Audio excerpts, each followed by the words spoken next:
For most of our lives, we are taught how to hold on.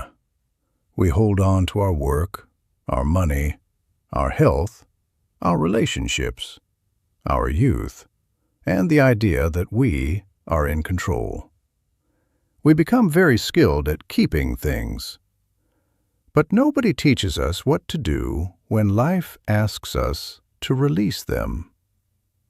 My name is Kenji, and as I have grown older, I have learned that letting go is not weakness. Sometimes it is the deepest form of strength. When we are young, strength often means fighting. Later, strength may mean enduring. But as we grow older, strength can mean knowing what no longer needs to be carried. A closed hand can protect what it already holds, but it cannot receive anything new. An open hand can release the past and receive the life that is still here. In Japan, there is an understanding called mujō. It means that everything is always changing.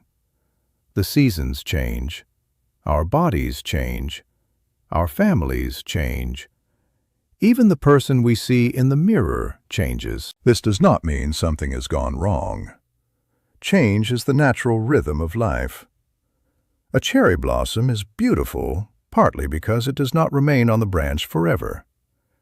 Its brief life reminds us to appreciate it while it is here. But many people spend their later years comparing the present with the past. They compare today's body with the body they had at 30. They compare today's quieter life with the years when everyone depended on them. And because the present cannot compete with an ideal memory of the past, they begin to feel that their best life is already over. But your younger self was not the only valuable version of you. That person carried you through one season. Now another version of you is here, perhaps slower, but more patient. Perhaps less powerful, but more understanding. You do not need to reject the person you once were.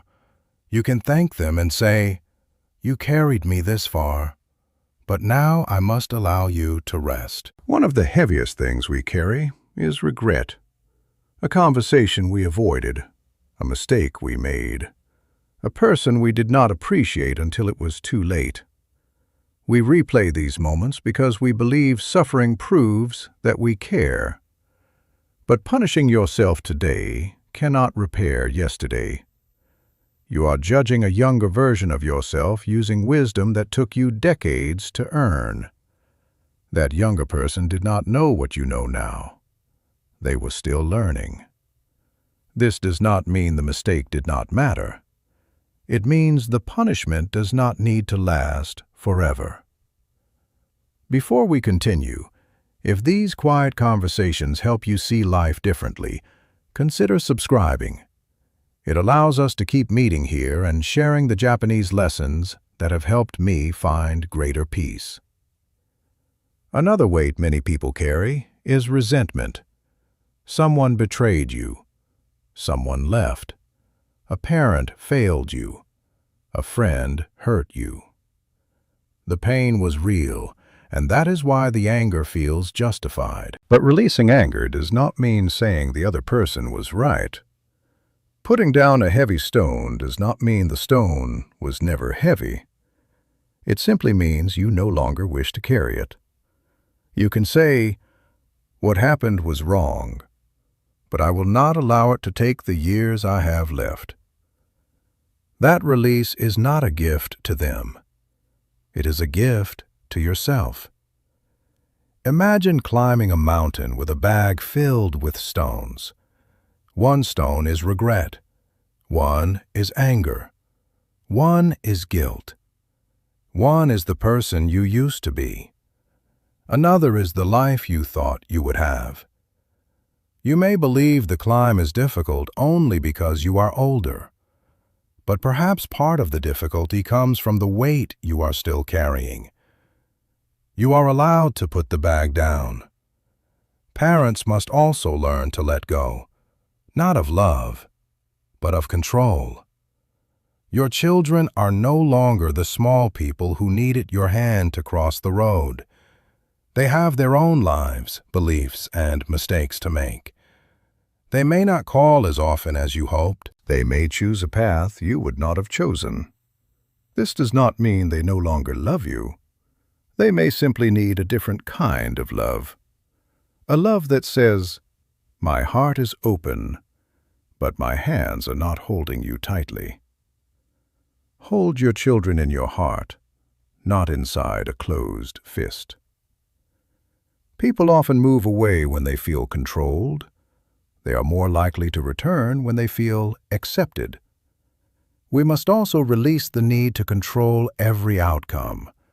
We want to know what will happen to our health. We want to know whether our family will be all right. We want certainty about the future. But life has never offered certainty. A farmer can prepare the soil and plant the seeds, but the farmer cannot command the rain. Your effort belongs to you. Your attitude belongs to you. The outcome does not always belong to you.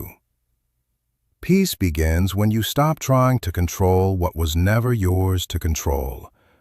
This does not mean giving up. Giving up closes the heart. Letting go opens the hand while keeping the heart open. You can love someone without trying to own them. You can care about an outcome without allowing it to destroy you. You can remember the past without living inside it. Every autumn, the trees release their leaves. They do not keep the most beautiful ones. They release all of them. For a while, the branches appear empty. But the tree is not dead. It is preparing for another season. The leaves were not useless. They served the tree well.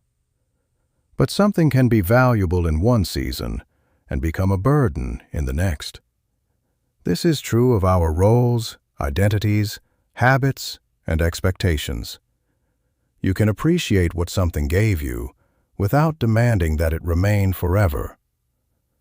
So how do we practice letting go? Begin with one small thing. Choose one stone from the bag. Perhaps it is an old argument. Perhaps it is disappointment in your body. Perhaps it is resentment towards someone who is no longer in your life. Name it. Then say, "This happened. It affected me, but I no longer want to carry it in the same way." You may need to do this many times. Letting go is rarely one dramatic moment. It is a quiet decision we make again and again. The memory may return. The anger may return. When it does, simply notice that you have picked up the stone again. Then place it down again. That is the practice. As the mind becomes lighter, you begin to notice the life that is still here. A warm cup of tea, morning light, the sound of rain, a familiar voice, a slow walk. These moments may seem small compared with the ambitions of youth, but small does not mean unimportant. This is what open hands receive, not necessarily a younger body or a completely different life. They receive the life that was already present beneath all the weight. So tonight, ask yourself one quiet question. What am I still carrying that life is no longer asking me to hold? Do not force the answer. Sit with the question. Your hands may already know what they are ready to release. And when you finally put it down, you may discover that letting go did not leave you empty. It made room for peace. Tell me in the comments what you are ready to release. Until next time, take care of yourself. And remember, you do not have to carry everything for the rest of the journey.